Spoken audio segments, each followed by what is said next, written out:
Hello students, welcome to my YouTube channel M Das maths tuition. আমি তোমাদের সঙ্গে মনোরঞ্জন sir. আজকের মাধ্যমিক 2026 সালের জন্য আজকের নতুন যে এবিটি টেস্ট পেপার, সেই এবিটি টেস্ট পেপারের ম্যাথমেটিক্সে আজকে 427 পেজের অঙ্কগুলো করাচ্ছি বন্ধুরা। খুব ভালো ভালো অঙ্ক আছে, মন দিয়ে দেখতে থাকো। প্রথমে অঙ্কটা আছে, একটি মেশিনের বর্তমান মূল্য 2p টাকা এবং প্রতি বছর মেশিনের দাম 2r% হ্রাস হলে 2n বছর পরে মেশিনের দাম কত হবে? বুঝতে পেরেছ? এটা আছে। তো প্রথমে দেখো যেগুলো দেওয়া আছে এখানে, বর্তমান যে মূল্য যাকে আমরা পি ধরি, সংক্ষেপে করছি যেহেতু পি, সেটা 2p দেওয়া আছে এবং যে হ্রাস পাবে, সমহারে হ্রাস যেটা পাবে, আর সেটা দেওয়া আছে 2r, আর সময় n দেওয়া আছে 2n বছর। তাহলে আমাদের পরে যেটা কমে হবে তাকে এ ধরলে সেটা আমাদের বের করতে হবে। সূত্র আছে এ সমান পি ইন্টু, যেহেতু হ্রাস পেয়েছে এটা মাইনাস হবে, আর বৃদ্ধি পেলে প্লাস হবে, r/100^n। এখানে পি সমান 2p যেটা বলে দিয়েছি, আর সমান 2r এবং n সমান 2n আমরা এখানে বসিয়ে দিয়েছি। ঠিক আছে, এবার দেখো এই 2r এই 100, এই 2r এই 100 কেটে গেল, 200 এটা কাটলে 50 হবে, আর বাকি এইরকম একটা অপশানে আনসার আছে। তাহলে এটাই হলো আনসার। দুইয়ের দাগেরটাতে কি আছে দেখো, যদি একটি দ্বিঘাত সমীকরণের দুটি বীজ 1 হয় তাহলে সমীকরণ দুটি এগুলোর মধ্যে কোনটা? এটা ভীষণ ইম্পর্টেন্ট প্রশ্ন, আছে এটা। বুঝতে পেরেছ? ভীষণ ইম্পর্টেন্ট প্রশ্ন আছে, খুব ইম্পর্টেন্ট। তাহলে কোনটা হবে? আনসার হবে এটা সি, এইটা দেওয়া আছে। ঠিক আছে, তো এটাকে আমরা a² - 2ab + b² আকারে প্রকাশ করতে পারি, যে দ্বিঘাত সমীকরণে দেওয়া আছে। অর্থাৎ a² - 2ab + b² মানে a - b হোল স্কয়ার, এটা ইন্টু হোল স্কয়ার। এবারে হোল স্কয়ার সমান আমরা দুবার, যে কোনো সংখ্যা দুবার লিখতে পারি। এটাকে আমরা এইভাবে লিখবো না, অনেক ক্ষেত্রে আমরা হোল স্কয়ার তুলতে গিয়ে এখানে বর্গমূল করি, এখানে যে সংখ্যাটা থাকে তার বর্গমূল করি, তাহলে 0-এর বর্গমূল 0 হবে, তাহলে 1x - 1 সমান 0, তাহলে x সমান 1। তাহলে কি হলো? একটা উত্তর বেরোলো, একটা মান বেরোলো, দুটো মান বেরোলো না। তাই আমরা এই অংশটা করব না। বুঝতে পারলে? এবারে এই অংশটাতে আমরা জানি এই যে হোল স্কয়ার, যে কোনো সংখ্যা হোল স্কয়ার মানে কি দুবার আছে, x - 1 দুবার আছে। এবার এটা গুণ এটা সমান 0 হলে আমরা জানি এটা সমান একবার 0, অথবা এটা সমান একবারে 0 লিখতে পারি। তাহলে x সমান 1, x সমান 1। বুঝতে পেরেছ? তাহলে একটা বীজ কত হলো? 1। কখন 1 হবে দুটি বীজ সমান? তাহলে এই অংশটাই হবে। আবার দেখো এখানে ক্ষেত্রে আমরা 1 পাচ্ছি, কিন্তু এটা হবে না। কেন হবে না? দেখো x² - 1 সমান 0, x² সমান 1, x সমান প্লাস মাইনাস বর্গমূল 1 সমান প্লাস মাইনাস 1। এখানে যে আনসারটা আছে প্লাস মাইনাস আছে, কিন্তু প্রশ্নে প্লাস মাইনাস ছিল না, শুধু 1 ছিল প্রশ্নে, সেই জন্য এই অংশটা হলো না। এই যে দুটি বীজই 1 হবে, এখানে প্লাস মাইনাস নেই। আচ্ছা, এটা উত্তর থেকে প্রশ্নে গেলাম। আচ্ছা, ও কেন্দ্রীয় বৃত্তের এবি ব্যাস এবং এবিসিডি বৃত্তস্থ চতুর্ভুজ, যার এটা সমান্তরাল এবি সমান্তরাল ডিসি এবং বিএসি কোণ 25 ডিগ্রি হলে ডিএসি কোণ কত? এই অঙ্কটাও খুব সুন্দর অঙ্ক, ভালো ইম্পর্টেন্ট অঙ্ক আছে। তো দেখো বন্ধুরা কীভাবে, দেখো এটাকে আমরা যদি ছবির সাহায্যে প্রকাশ করি, এই একটা বৃত্ত, তার কেন্দ্র এটা এবি ব্যাস বলেছিল, কেন্দ্রটার নাম দিইনি, প্রয়োজন নেই বলে এখানে দেওয়া হয়নি। আর এবি সমান্তরাল একটা যা বলেছিল সিডি, এটা একটা সমান্তরাল বলেছে, এবং প্রশ্নে বলা আছে বিএসি কোণ, এই কোণটা 25 ডিগ্রি, আর আমাদের বের করতে হবে ডিএসি কোণটা, এই কোণটা বের করতে হবে, ডিএসি বের করতে হবে। এখন দেখো যেহেতু এটা একটা সমান্তরাল, এবার এটা ভেদক, তাহলে এই কোণটা কী হবে? সমান হবে। এটা সিডি আর এটা এবি সমান্তরাল, তাহলে এটা ভেদক, একান্তর, এই যে ভেদক একান্তর গুণগুলো সমান হয়, এটা একটা অংশ কাজে লাগবে। আর একটা জিনিস দেখো, এই যে বৃত্ত, এই বৃত্তটার এটা ব্যাস, এটাকে ব্যাস, কেন্দ্র, ব্যাসের সঙ্গে যে কোনো কোণ এটা হবে সবসময়ের জন্য, যে পরিধিস্থ কোণ সবসময়ের জন্য হবে কি 90 ডিগ্রি। তাহলে এই কোণটা হবে 90 ডিগ্রি, এটা আমাদের কাজে লাগবে। আর কি কাজে লাগবে এটা করতে গিয়ে? এই যে বৃত্ত, এই বৃত্তের আমি যে কোনো একটা যদি চতুর্ভুজ ধরি, যে কোনো চতুর্ভুজ যেমন হোক না কেন, এই বিপরীত কোণগুলো যোগ করলে কি হবে? 180 ডিগ্রি বা পরস্পর সম্পূরক। এটা যোগ করলে 180, আর এই দুটো যদি আমি যোগ করি, এই দুটো যোগ করলে হবে 180। সে যেমন চতুর্ভুজ হোক না কেন, বৃত্তস্থ চতুর্ভুজের বিপরীত কোণগুলো পরস্পর সম্পূরক। এইগুলো কাজে লাগবে। এবার এখানে দেখো যে কথা বললাম, তাহলে এটা সমান্তরাল, এটা ভেদক, অতএব এই কোণ সমান এই কোণ, অর্থাৎ আমরা এখানে কি পেলাম, মানে এসিডি বা ডিসিএ কোণ সমান আমরা পেয়ে গেলাম 25 ডিগ্রি। আবার যেটা বললাম যে এসিবি কোণ কত হবে, 90 ডিগ্রি। কেন? অর্ধবৃত্তস্থ কোণ। বুঝতে পেরেছ? এটা হয়ে গেল। এবারে তাহলে এই পুরো কোণটা কত হবে, এটা পেলাম 25 আর এটা পেলাম 90, এই পুরো কোণটা কত হবে, ডিসিবি বা বিসিডি, তাহলে 25 প্লাস 90, সেটা আমরা পেলাম 115। বুঝতে পারলে? 115। আবার এখানে বললাম এই পুরো কোণটা আর এই পুরো কোণটা কী হবে, পরস্পর যোগ করলে 180 ডিগ্রি হবে, যেটা এখনই বললাম। তাহলে এই পুরোটা আর এই পুরোটা যোগ করলে হবে 180 ডিগ্রি। বুঝতে পারলে? 180 ডিগ্রি। তাহলে এই পুরোটা কি হবে, মানে বিএডি, তাহলে 180 থেকে এই পুরোটা বাদ দেবো, যেটা আমরা পেয়েছি 115, এটা পেয়েছি। এই যে বিসিডি, এটা যোগ করে পেয়েছি 115। এবার এটা যোগ করে হবে 180, তাহলে শুধু এটা কত হবে, 180 থেকে এটা বাদ দেবো, এবং সেটা কত পেয়েছিলাম 115, তাহলে কত হলো 65। তাহলে এই পুরোটা হলো 65, তার মধ্যে এটা আছে কত 25, তাহলে এটা কত, এই পুরোটা থেকে এটা বাদ দিলে এইটা পড়ে থাকবে, এই পুরোটা যেটা আমরা পেয়েছি কত 65, তার মধ্যে এটা 25 বাদ দিলাম, পড়ে থাকবে এটা, মানে যেটা বের করতে বলেছে ডিএসি বা সিএডি, এটা হয়ে গেল 40 ডিগ্রি। খুব সুন্দর অঙ্ক আছে, ভীষণ ইম্পর্টেন্ট অঙ্ক আছে, বারবার বলছি। তাহলে এটা কি হলো, আনসার হয়ে গেল এটা। চারেটাতে কি আছে, sine 43 degree into cos 47 degree plus cos 43 into sine 47 degree এর মান কত হবে। তো sine 43 into cos 47 plus cos 43 into sine 47 এর মান, এই সবগুলোকে আমরা 43তে বা 47-এ যাব, এখানে 43তে যাচ্ছি। তো কস 47 মানে কত, কস 47 মানে কত, আমরা 47টা কী করে পাবো, না 90 থেকে কত বাদ দিলে 47 পাবো, না 90 থেকে 43 বাদ দিলে, এখানে কস আছে এখানেও কস থাকবে, এখানে 47 আছে তাহলে এখানেও 47 থাকবে, মানে এটা বিয়োগ টিয়োগ করে, তাহলে cos 47 মানে cos 90 মাইনাস 43, ঠিক এইভাবে সাইন 47 মানে সাইন 90 মাইনাস 43। এবারে এটা যেমন আছে তাহলে এবার cos 90 মাইনাস থিটা সমান সাইন থিটা হয়, cos 90 মাইনাস থিটা সমান সাইন থিটা হয়, এখানে থিটা আছে 43, এখানে সেরকম সাইন 90 মাইনাস থিটা সমান cos থিটা হয়, আর এগুলো যেমন আছে থাকলো, সাইন 90 মাইনাস থিটা সমান cos থিটা হয়। এবার দেখো sine theta into sine theta, তাহলে সাইন স্কোয়ার থিটা মানে এখানে 43, cos theta into cos theta মানে দুটোই সেম হয়ে গেছে, তাহলে cos স্কোয়ার থিটা, আর sine square theta plus cos square থিটার মান কি হয়, 1 হয়, এটা হচ্ছে সূত্রের মধ্যে আছে নিয়ম, sign square theta plus cos square থিটার মান হবে 1, এটা হচ্ছে নিয়ম। বুঝতে পারলে? আর একক দৈর্ঘ্যের ব্যাসার্ধ বিশিষ্ট একটি নিরেট অর্ধগোলক থেকে সর্ববৃহৎ নিরেট শঙ্কু কেটে নেওয়া হবে, তার আয়তন কত। দারুণ অঙ্ক। এটাকে যদি আমরা ছবির সাহায্যে দেখাই, তাহলে এটা একটা অর্ধগোলক ধরলাম, তার ব্যাসার্ধ আর, এখান থেকে এটা আর, এখান থেকে এটা আর, এখান থেকে এটা আর, এটা ছবিটা যদি একটু উঁচু লাগছে বা এর থেকে কম লাগছে তা নয়, আমি হাতে এঁকেছি তো, এই সবগুলোই আর, এখান থেকে এটা আর, এখান থেকে এটা, আমরা কেন্দ্র থেকে পরিধি পর্যন্ত সব দূরত্বকে ব্যাসার্ধ বলে, এগুলো আর। বুঝতে পেরেছ? এইবার এটাকে আমরা কি করতে বলেছে, শঙ্কু, লম্ববৃত্তাকার শঙ্কু। তাহলে এইখানে আমরা যদি এরকম করে, এইখানে এটাকে যদি আমরা এরকম করে গোল করি, যেটা এখানে দেখিয়েছে, আর এইটা হবে তার উচ্চতা, মানে ব্যাসার্ধটাই উচ্চতা, দেখো এটাই তো ব্যাসার্ধ ছিল, এখন এটা উচ্চতা হয়ে গেল, ব্যাসার্ধ উচ্চতা আর ব্যাসার্ধ আর, তাহলে এখানে উচ্চতাটা সমান পেলাম আর, আর তো দেওয়া আছে আর, তাহলে কি দিচ্ছে আয়তন। শঙ্কুর আয়তনের সূত্র কি, শঙ্কুর আয়তনের সূত্র 1/3 পাই আর স্কোয়ার এইচ। তো এখানে এইচ মানেই কি, যেটা বললাম এইচ মানেই এখানে আর, তাহলে আর স্কোয়ার আর আর মানে আর কিউ, অর্থাৎ এটা হলো, আমরা এখানে আনসার লিখতে পারি, বাই 3টা আমরা নিচে এইভাবে প্রকাশ করতে পারি, প্রশ্নে যেহেতু এটা আছে, তাহলে এটা হয়ে গেল আনসার। দারুণ অঙ্ক আছে, কিন্তু খুব সুন্দর অঙ্ক আছে, ভালো করে, ভীষণ ইম্পর্টেন্ট অঙ্ক, এই প্রত্যেকটা অঙ্ক খুব ভালো আছে। 6, 7, x, 8, y, 14 সংখ্যাগুলির গড় 9 হলে x প্লাস ওয়াই সমান এগুলোর মধ্যে কোনটা হবে, এটা আনসার হবে। কি করে হচ্ছে দেখো, যে সংখ্যা, তাহলে গড় করতে গেলে যতগুলো সংখ্যা আছে সেগুলো যোগ করে তত দিয়ে ভাগ করতে হবে। এখানে 1, 2, 3, 4, 5, 6টা ছিল, 6টা দিয়ে ভাগ করলাম 6, তাহলে এটা যোগ করলাম, এক্স আর ওয়াই তো যোগ হবে না, যোগ চিহ্ন দিয়ে থেকে যাবে, তাহলে এটা এবং এটা যোগ করলাম 35, আর এটা থেকে গেল, আর এর নিচে 1 দিয়ে এটা কেটে দেখুন করলাম, বুঝতে পারলে 54।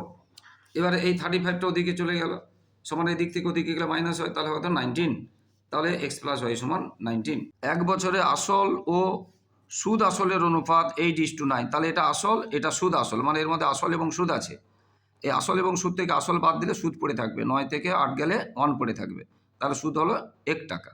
আমরা এক্স ধরে করতে পারি, এক্স ধরে নাও করতে পারি, তাহলে সুদের হার কত আমাদের বের করতে হবে। এখানে আমরা এক্স ধরে করতে পারি, এক্স না ধরেও করতে পারি। এটা আসল 8 টাকা ধরলাম, সুদ এবং আসল তাহলে 9 টাকা, এবং সুদ আসল থেকে যদি আসলটা বাদ দিই তাহলে সুদ পড়ে থাকলো, তাহলে সুদ পেলাম, আসল পেলাম, এবং এটা কি বলেছিল প্রশ্নে বলেছিল 1 বছরে, মানে বার্ষিক প্রশ্নেই বলেছিল 1 বছরে, মানে টিও কত হবে, এটা সরল সুদ বলেছে, টি হবে 1 বছর, টিও হবে 1 বছর, বুঝতে পারলে? তাহলে আমরা সুদের হার কি করে পাই, আই ইন্টু 100/পিটি, আই মানে মোট সুদ, 1 পেয়েছি, পি মানে কত এটা পেয়েছি, আর টি মানে 1 বছর বলেছে, তাহলে এটা 1 পেয়েছি, এটা কাটাকাটি করে আমরা এটা পেলাম, অর্থাৎ 12.5, 12.5%, 12.5%। এই পেজে কিন্তু খুব ভালো ভালো অঙ্কগুলো আছে। এক্স, 12, ওয়াই, 27 ক্রমিক সমানুপাতি হলে এক্স ও ওয়াই এর ধনাত্মক মান কি হবে। x/12 এবং ওয়াই মানে 12/y ইকুয়াল y/27 আমরা লিখতে পারি। কেন লিখতে পারি না, যে শর্তটা দেওয়া ছিল, বলেছিল ক্রমিক সমানুপাতি, ক্রমিক সমানুপাতি হলে এটা আমরা লিখতে পারি। অর্থাৎ দেখো এ বি সি ডি যদি ক্রমিক সমানুপাতি হয় আমরা লিখতে পারি a/b সমান b/c সমান c/d, এটা নিয়মের মধ্যে আছে। এ বি সি ডি ক্রমিক সমানুপাতি হলে আমরা লিখতে পারি a/b সমান b/c সমান c/d, এটা আমরা লিখতে পারি, তাই আমরা লিখেছি প্রশ্নে যেটা দেওয়া ছিল এটা। এবার দেখো আমরা এই অংশটাকে আবার যদি আমরা তুলে করি, এই অংশটা ওয়াইকে ওয়াইতে গুণ করলে ওয়াই স্কোয়ার, এটা গুণ করলাম, এবার স্কোয়ার তুলে কী করতে হয়, বর্গমূল করতে হয়, যেহেতু ধনাত্মক বলেছে, বুঝতে পেরেছ, তাই আমরা এখানে মাইনাসটা দিলাম না, প্রশ্নে যেহেতু এখানে বলেছে ধনাত্মক মান, ঠিক আছে, তাই আমরা মাইনাসটা দিলাম না। না হলে কী করতে হয়, বীজগণিতে এখানে স্কোয়ার তুলে এখানে প্লাস মাইনাস দিতে হয়, কেন প্লাস মাইনাস দিলাম না, না ধনাত্মক বলেছে। এবারে 12কে আমরা কীভাবে ভাঙতে পারি, 2 গুণ 2 গুণ 3, 27কে আমরা 3 ইন্টু 3 ইন্টু 3, তাহলে বর্গমূলের ভিতরে দুবার করে থাকলে একবার করে বাইরে বেরিয়ে যায়, বর্গমূলের ভিতরে আচ্ছা দেখা যাচ্ছিল না, 27কে 3 ইন্টু 3 ইন্টু 3 বর্গের ভিতরে দুবার করে থাকলে একবার করে বেরিয়ে গেল, তাহলে কত হলো, এটা ওয়াই হলো 18। এবারে প্রথমের যে অংশটা, তাহলে এটা এই অংশটা দিয়ে কাজ শুরু করবে। এবারে এই অংশটা প্রথমের অংশটা, দ্বিতীয় অংশ দিয়ে এটা পেলাম। এবার প্রথমের অংশটাতে কি আছে ছিল, তো এটাকে এটা দেখুন, এটাকে এটা দেখুন, এবার ওয়াই মানটা আমরা পেয়েছি 18, এখানে বসিয়ে দিলাম, তাহলে এটাকে এটা দেখুন, এটাকে এটা দেখুন, বা আমরা লিখতে পারি এক্সের নাম বের করবো তো মানটা, এই নিচে যেটা থেকে উপরে উঠে যায়, ভাগটা গুণ হয়ে যায়, এটা গুণ করে দিয়েছি। এবারে কাটাকাটি করছি, 6 2 12, 6 3 18, 3 4 12, 4 2 8, তাহলে এক্সের মান হলো 8 আর ওয়াইয়ের মান হলো 18।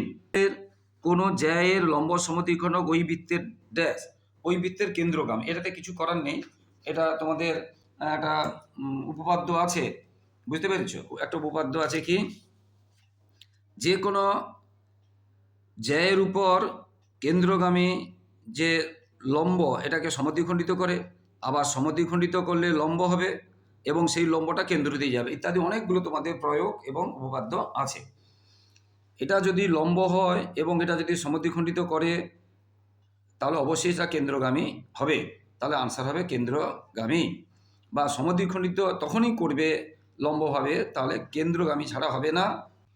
Sign 10 theta equal cos 8 theta হলে এবং 10 থিটা ধনাত্মক সূক্ষ্মকোণ হলে সাইন 6 থিটা এর মান কত।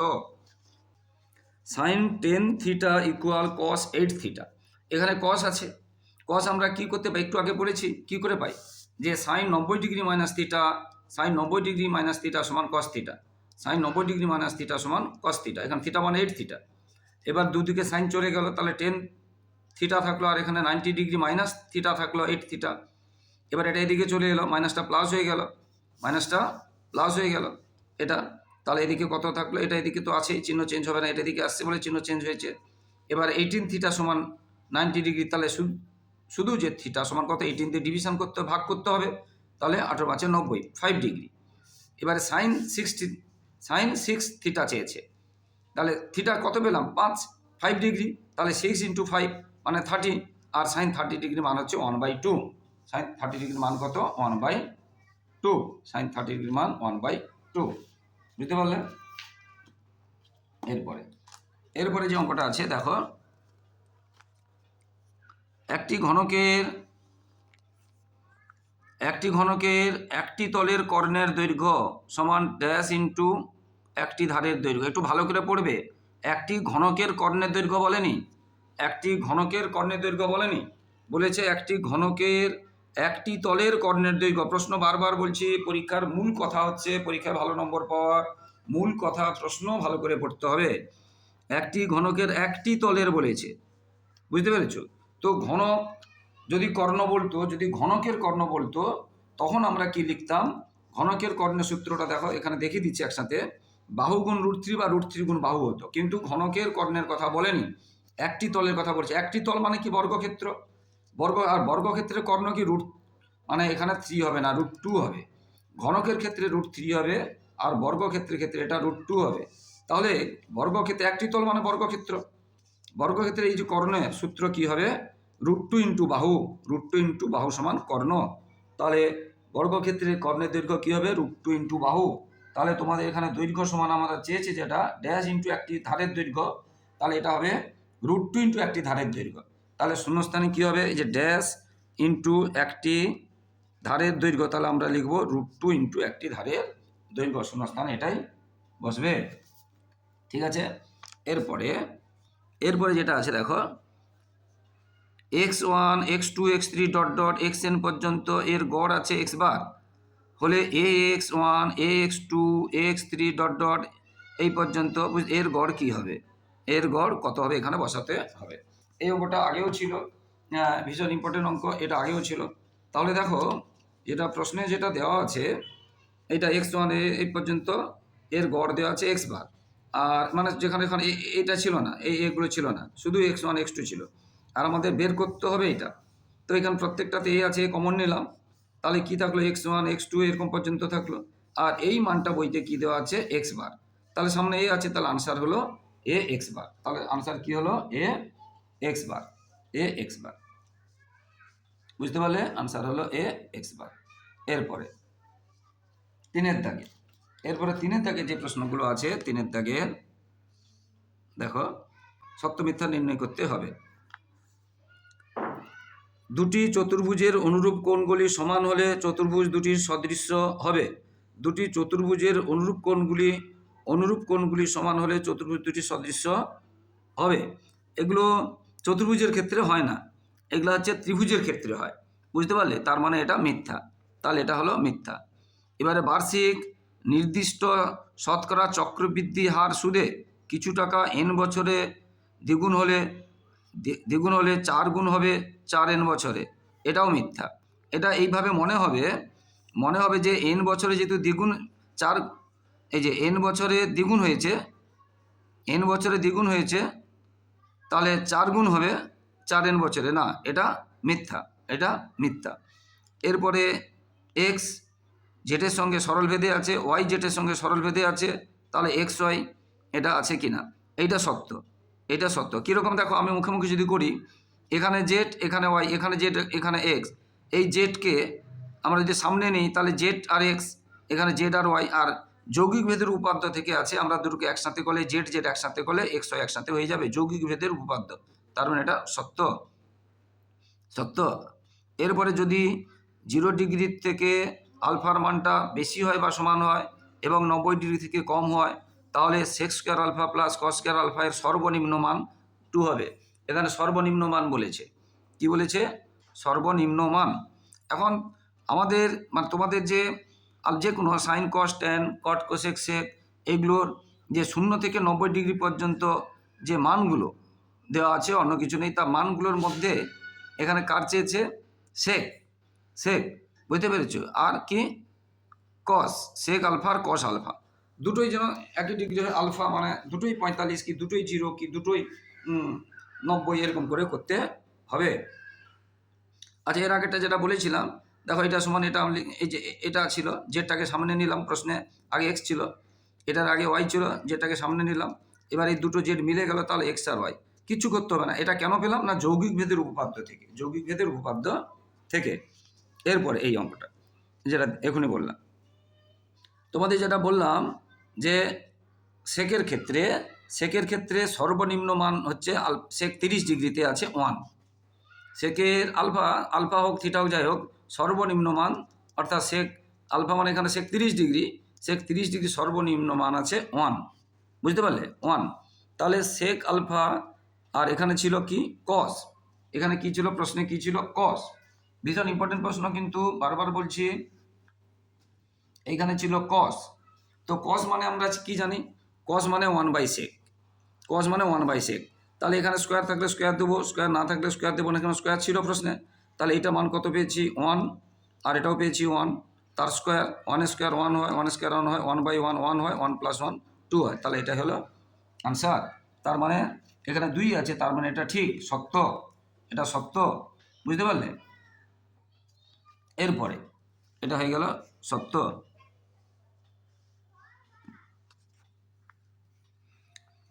এরপরে যেটা আছে, দুটি লম্ববৃত্তাকার চোঙের উচ্চতার অনুপাত 1:2, ভূমির পরিধির অনুপাত 3:4 হলে তাদের আয়তনের অনুপাত 9:32 হবে।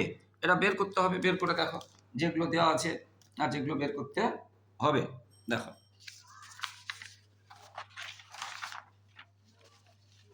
এখানে দুটোর উচ্চতার অনুপাত 1:2 ছিল, আমি ধরলাম একটা এইচ একটা 2h, যেটাকে বড়টাকে আমি, যেটা বড়টা এইচ ধরা হয় সেটা উচ্চতা কত 2h, এই একটা দুটো ধরে নিলাম ওখানে যেটা বলেছে। এটা লম্ববৃত্তাকার চোঙ বলেছে, চোঙের উচ্চতা বলেছে, বুঝতে পেরেছ, চোঙের উচ্চতা বলেছে, এটা গোলক নয়। দুটি লম্ববৃত্তাকার চোঙের উচ্চতার অনুপাত এবং ভূমির পরিধির অনুপাত 3:4, আয়তন অনুপাত কত। আচ্ছা, এটা কিন্তু গোলক নয়, এটা হচ্ছে ভূমিটাকে দেখিয়েছি, ভূমিটা তো বৃত্ত হয়, হ্যাঁ, তার অনুপাতটা দেওয়া আছে, ভূমির 3:4 দেওয়া আছে। তাহলে এর পরিধি কি হবে, এর পরিধি কি হবে না 2π, আর পরিধির সূত্র কি, এটা 2π বড় আর, এবং পরিধির অনুপাত্র বইতে আছে 3:4। তাহলে এটা আমরা 2π কেটে গেল, তাহলে ছোট আর বাই বড় আর সমান পেলাম 3/4, বুঝতে পারলে। এখান থেকে এটা পেলাম, ছোট আর বাই বড় আর পেলাম 3/4। আর উচ্চতার অনুপাত্র দেওয়া আছে 1 2, তাহলে একটা এইচ হলে একটা 2h হবে, যেটা বড়টা 2h, বুঝতে পেরেছ। এরপরে কি চেয়েছে, কি চেয়েছে তাদের আয়তনের অনুপাত, তাদের আয়তনের অনুপাতটা 9:32 হবে কিনা এটা চেয়েছে। আয়তনের অনুপাত কার আয়তন না চোঙের, চোঙের আয়তনের সূত্র কি πr²h, ছোটটাকে এই ছোট এই ছোট আর, বড়টাকে বড় এইচ বড় আর ধরেছি, পাই কেটে গেল, তাহলে ছোট আর স্কোয়ার বাই বড় আর স্কোয়ার ইন্টু ছোট এইচ বাই বড় এইচ, এটা থাকলো, বুঝতে পেরেছো। আর এই মানটা আমরা একটু আগে পেয়েছি, এই মানটা একটু আগে পেয়েছি এটা, তাহলে এইটা বসিয়ে দিলাম। আর এইচ বাই বড় এইচ, বড় এইচ মানে আমরা কি লিখতে পারি ছোট দুটো এইচ, সেটা আমরা করলাম, বুঝতে পেরেছি। আর 3 স্কোয়ার কত 9, আর 4 স্কোয়ার 16, এই যে যেটা বললাম ছোটো এইচ বড় এইচ কেটে গেল 1 থাকলো, এই যে 1, তাহলে থাকলো কত 9 একে 9, আর 16 × 2 32, 9/32 মানে 9:32, মানে এটা সত্য, তার মানে এটাও সত্য, বুঝতে পারলে, এটা সত্য। এরপরে তো বন্ধুরা, যারা আমার ইউটিউব চ্যানেলটি দেখছো সকলকে অসংখ্য ধন্যবাদ। আর যারা আমার চ্যানেলে নতুন নতুন বন্ধুরা, তোমরা কিন্তু চ্যানেলকে সাবস্ক্রাইব ও শেয়ার করে একটু সাপোর্ট করে একটু পাশে থাকো বন্ধুরা। তোমাদের সকলের জন্য লাগাতার পরিশ্রম করে এইভাবে ছাড়ছি, তাই তোমাদের কাছ থেকে এইটুকু সহযোগিতা আশা করছি যে তোমরা চ্যানেলকে সাবস্ক্রাইব ও শেয়ার করে একটু সাপোর্ট করবে, একটু পাশে থাকবে। আর সকলদের কাছে অনুরোধ, তোমরা কিন্তু লাইক ও কমেন্ট করতে ভুলো না। আর আমার ইউটিউব চ্যানেলে শুধু ম্যাথস নয়, math, physical science, life science এবং ছোট বড় প্রশ্ন, শুধু ছোট প্রশ্ন নয়, ছোট প্রশ্ন এবং বড় প্রশ্ন সব প্রশ্নের উত্তর করে দেওয়া হচ্ছে। তাই তোমরা ফলো করো বন্ধুরা, এবং তোমার বন্ধুদেরকে শেয়ার করো, তারাও উপকৃত হবে। তো বন্ধুরা, এর পরের যে অঙ্কটা আছে, একটি পরিসংখ্যা বিভাজনের মাধ্যমে যে লেখচিত্র সাহায্যে পাওয়া যায় তা হলো ওজাইভ। একটি পরিসংখ্যা বিভাজনের মধ্যমা যে লেখচিত্রের সাহায্যে পাওয়া যায় তা হলো ওজাইভ। তো হ্যাঁ, এটা সত্য। দেখো এটা আমরা এটা আগেও অনেকবার করিয়েছি, এখানে একটা ছোটো করে যদি দেখিয়ে দিই, মনে করো এটা এক্স অক্ষ, এটা ওয়াই অক্ষ, আমরা এরকম করে একটা যদি ওজাইভ পাই, আমরা কি করি, এখান থেকে টেনে এখান থেকে লম্ব টানি, এটাই হলো উত্তর। তো আমরা সেটা কি করি, সেই ওজাইভ, আর যদি দুটো থাকতো, ধরো এরকম আছে, এই একটা এই একটা, তাহলে যেখানে ছেদ করেছে সেখানে টেনে আমরা করতাম, এটা গুনে যেতাম, বুঝতে পেরেছো। তাহলে এটা আছে সত্য, যেটা প্রশ্নে যেটা বলেছে যে মধ্যমা যে লেখচিত্রের সাহায্যে পাওয়া যায় সেই লেখচিত্রের নামকে ওজাইভ বলে। এই যে লেখচিত্র, এটাকে কি বলে, এই যে ছবিটা এটাকে কি বলে? ওজাইভ বলে। এটাকে ওজাইভ বলে। তো বন্ধুরা আবার বলছি, যারা আমার চ্যানেলে নতুন, প্রিয় নতুন বন্ধুরা তোমরা চ্যানেলটিকে সাবস্ক্রাইব করে একটু সাপোর্ট করো এবং নতুন পুরনো সকলকে বলছি চ্যানেলটি সাবস্ক্রাইব, শেয়ার আর করে একটু সাপোর্ট করো। একটু পাশে থাকো, লাইক ও কমেন্ট করতে ভুলো না। সবার পরীক্ষা ভালো হোক, সবার ভবিষ্যৎ ভালো হোক। সবাই খুব ভালো থাকো বন্ধুরা।